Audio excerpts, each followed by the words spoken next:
Hello, and welcome to the Trans Agenda, a podcast by Trans Clinique. I'm your host, Nico, and I'm a trans man, and my pronouns are he and they. Every Thursday at 6 p.m. Pacific Standard Time, we'll be right here talking about the Trans Agenda. In this podcast, we'll delve into the unique challenges and experiences of trans folks, highlighting the voices of those who have lived it themselves. We'll explore issues such as navigating medical and legal systems, finding acceptance within family and community, and combating discrimination and violence. Our guests will share their personal stories and expertise, providing valuable insights and perspectives on this often misunderstood aspect of the human experience. Join us as we strive to educate, inform, and advocate for trans rights and visibility. Hi. Hello, and welcome to the Trans Agenda. My name is Nico, and I'm your host, and here I have with me Daphne. Aka EthicalDrvgs. So tell me, Daphne EthicalDrvgs, like how did you get the name EthicalDrvgs? So honestly, if you're from LA, you know, whether you're native or moved here, if you've been through K-Town, you've seen the famous ethical drug sign. And for me, I don't know, I just love the name of it. For me, I personally feel like maybe it was like a funny like Asian to English language translation of like good pharmacy or something like that came out as ethical drugs, and it came out a little silly, but it's also kind of cunt. So I was like, let me just take that iconic like Los Angeles moment and just make it that. I had no idea. Yeah. Well, we'll drive so by good. Just drive down Western. I think it's like Western and Beverly. Okay. I could be wrong, but we'll drive by there. Yeah, I love that. Yeah. So Daphne, like tell us, EthicalDrvgs. We see that name like everywhere. So you're a party producer, you're a DJ. Like tell us a little bit about what you do and how you got into it. I mean, so I'm a DJ, you know, former coming back into it stripper, like just sex worker advocate. The reason why I got into doing a lot of like nightlife stuff, I think moving from performer to producer, is really it just came from wanting to like see and create more spaces that were trans-centered but like safe spaces for us to work. Primarily like it started specifically with stripping, sort of that space, because when I first started dancing, there was like one space for us to dance, but it was like a very typical strip club space where it was toxic, a little sharky. The promoter would pit the girls against each other, and whatnot. And so for me, when I had gone into, when I had started dancing, I was also working with this grassroots organization, Swap LA, which is like, I'm forever grateful for, because that helped me like instill a sense of like, you know, the world's a little crazy and fucked up right now, and like we're not going to achieve like world peace and overnight, but you can change whatever little corner of the world that you can. And for me, it was just creating safer spaces for us to work. And you know, even though I focus primarily on creating like safe spaces for like trans women, I hope that like it'll inspire other people to create safe spaces for their own communities that they identify with, and it just creates that ripple effect. So I love that it's like a lot. I feel like you're not a jealous producer. It's kind of like, you know, I want my community to thrive. I want your community to thrive. So that's beautiful. I mean, it's like, for me, it's like, I've never wanted to be the only one. Yeah. Because I don't have that time. I don't have that energy. Like realistically, the free it's labor. Like, yeah, you know, it's like, because it is like a labor of love. Like a lot of the stuff I do, I'm like, people think like have this grandiose, like, you know, she has like designer bags and things like that. It's like, yeah, you know, a girl needs to treat herself when she's been slinging hole for like ever, you know.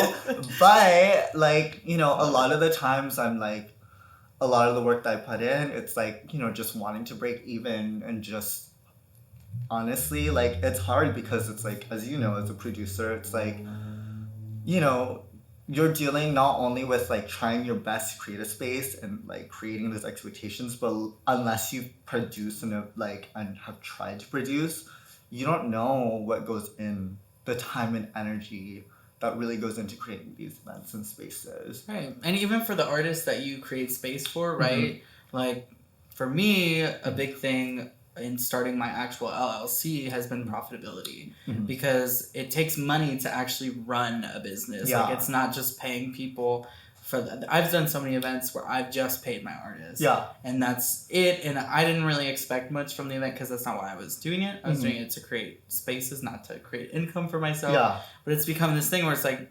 now those expenses are coming back on me, and that's a problem. Yeah. Yeah. And so how do you, I mean, you know, I'm curious, like, how have you come against that so that you can continue to create these spaces? Honestly, for me, it's like, you know, a lot of like the sex work that I was doing and still do on occasion, that's what I do to like help with like event costs and things like that. And like, luckily, through the years, I've had friends who wanted to help out.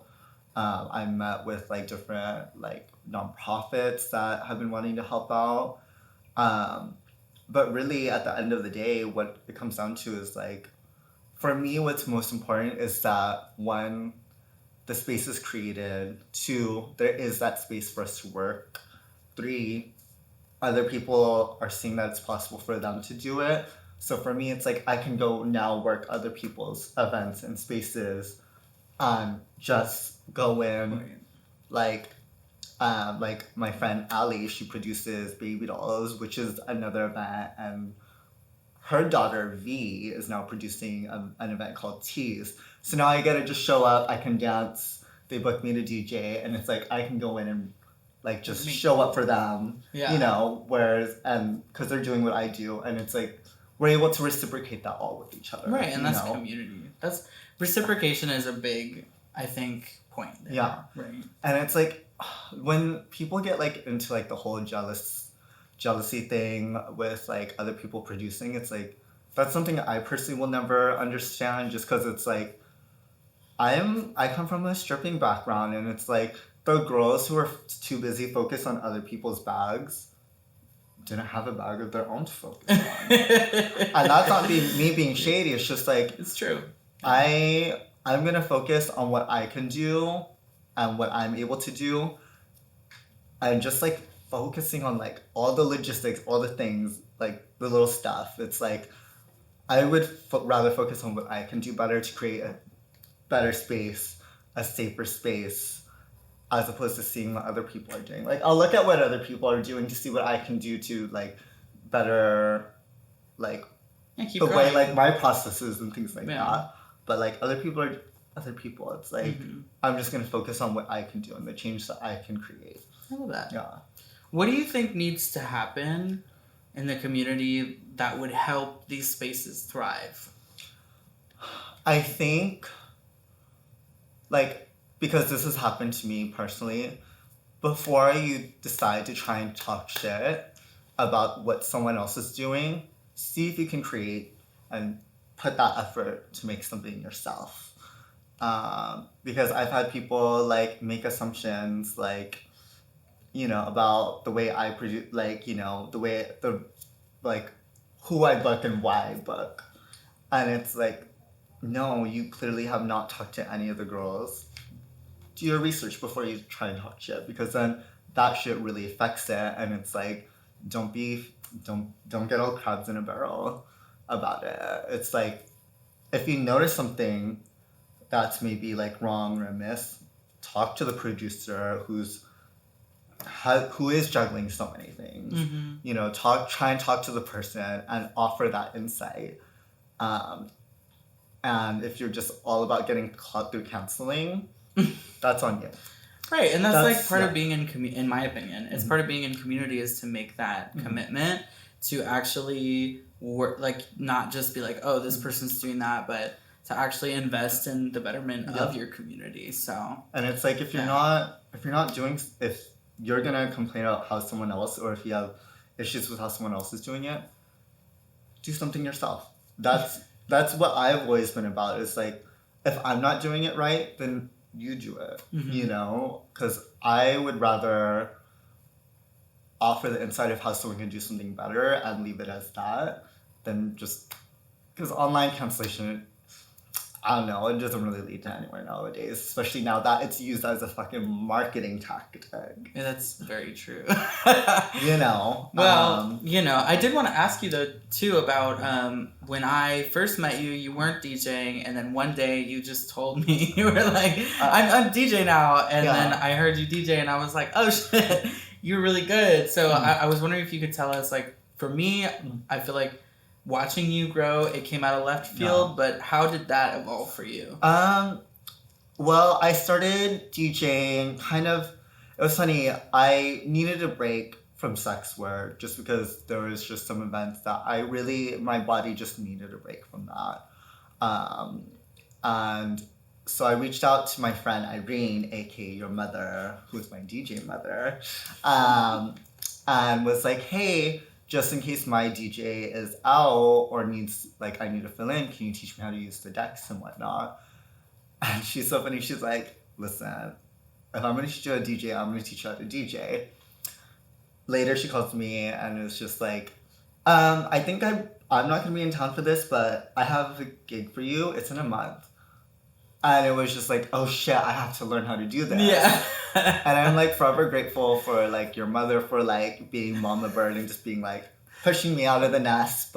And then also the boys at Q&A, Howen, Lee, Polly, Jan, and Louie, they like, you know, they were like, I told them about it and they're like, okay, we're gonna all get together. We had a cute little dinner and they like sort of helped me get like acquainted with like the decks and whatnot.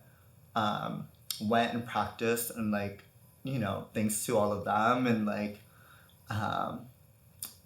you know, I was able to really flourish and like get really comfortable and like find my way with that. And, you know, especially needing to stop dancing just because my body was like, it's rough on the knees. So if you're a baby stripper, wear knee pads. I was just able to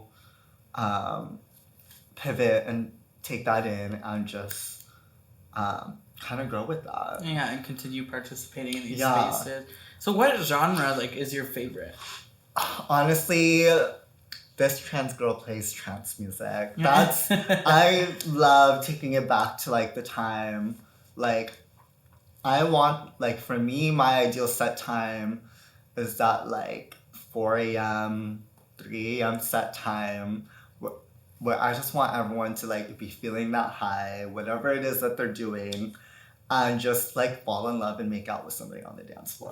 That's what I want. That's a whole storyline. I love that hard, like, you know, let's fist bump and like dance around moment, but I really just like want to see people fall in love on the dance floor. The ethereal moment. Yeah, I feel that through your sets. I really do. I know, because I remember like the first time you booked me, you were like, it's mainly a hip hop night, and I was like, sorry, I'm gonna pivot and play a little bit of this, and it was cute to see everyone. Something that I do like love is that like I can connect with like multiple different generations, because like I'll get people who've been like, I haven't heard this song in forever. You took me back to when I started raving, because a lot of my influences is like 90s trance, which is now considered like today's techno. So, yeah. For me, honestly, that entire group of genres confuses me, and I really need to like sit down and write. It'll come out, but like something that I also have always loved doing, even when I was like stripping, was just like being able to either dance to my friends' music, because like, you know, a lot of my friends do music, and a lot of music and artists are discovered either in strip clubs or in warehouse spaces. And for me, it's like another opportunity to like plug a lot of my friends and their music and just help get them out there. Because for me, it's like I want to just, at the end of the day, for me, I will die happy if I can just see more trans people, more of my friends, the ballroom community, and like in places that you normally wouldn't ever see us. Well, and you know, you beat me to it. My question that I like to ask everybody is like, what is your trans agenda? Yeah. So if you could like package it up and tell us to the camera. Yeah, well, my trans agenda is, you know, I want to see like, you know, a lot of like the butch queens in ballroom that are doing music, performing with like major DJs. I want to see the girls like who are the trans DJs who go hard, like, you know, either opening up for famous DJs like Skrillex, Cascade, or even being on that level where they're hard, like headlining hard, or like any of the Insomniac or Tomorrowland festivals, because, you know, like the girls just know, and like the girls go hard, you know, and that goes for trans men and trans women. Like I just want to see the trans community just winning and being in spaces where we deserve to be seen. I love that. Yeah. The girls just know and the girls go hard. Well, thank you so much for being Just come to a warehouse party where the girls are playing and you'll hear some of the hardest music you ever heard. I love it. Yeah. All right, well, thanks so much for coming. Yeah, thanks. Trans individuals face unique challenges every day. From accessing healthcare to navigating legal systems, it is crucial that we work towards creating a society that is inclusive and supportive of people of all gender identities. This means advocating for policies and practices that prioritize the health and well-being of trans individuals, as well as challenging discriminatory attitudes and behaviors where they exist. By coming together to support and uplift trans voices, we can create a brighter and more equitable future for everyone. Thank you for listening, and let us continue to work towards a world where trans individuals can thrive. Follow us on all social media platforms @TransClinique, and don't forget to like this video and hit the subscribe button.